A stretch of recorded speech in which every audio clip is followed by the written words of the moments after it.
বিকেলে শান্তিনগর পাড়া থেকে হঠাৎই নিখোঁজ হয়ে যায় 7 বছরের শিশু আফরান। মা রুমা দেবী পাগলের মতো থানায় ছুটে যান, কাঁদতে কাঁদতে বলেন, আমার ছেলে হারিয়ে গেছে। পুলিশ তদন্ত শুরু করে। সিসিটিভিতে দেখা যায় এক নারী হিজাব পরে বাচ্চাটিকে নিয়ে রিকশায় উঠছে।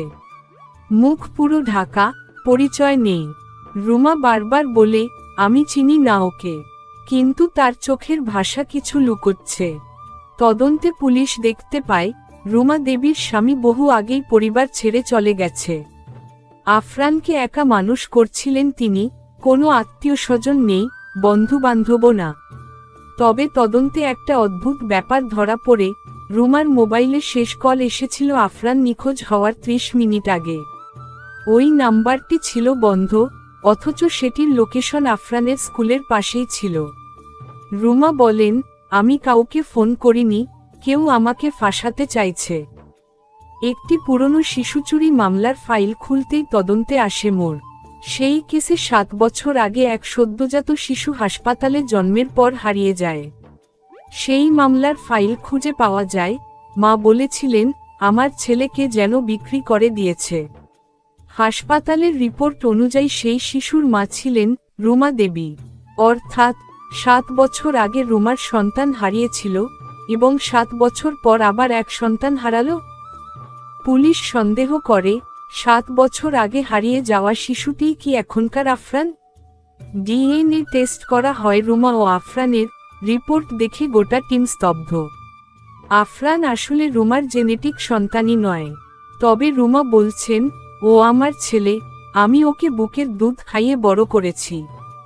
রিপোর্ট বলছে আফরান সেই হারিয়ে যাওয়া শিশুই, তবে রুমা তার জন্মদাত্রী নয়।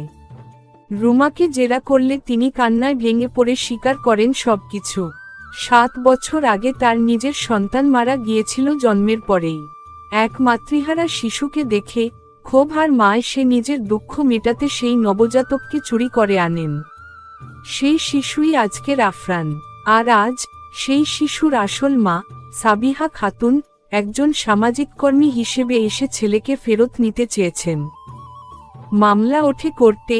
আফরানের আসল মা সাবিহা ভিএস লালন পালন করা মা রুমা। আফরান বলে, আমি মাকেই চিনি, আমার মা ওই আন্টি না। বিচারক বলেন, মায়ের সংজ্ঞা কি শুধু জন্মদাত্রী, নাকি যে লালন করে সেই?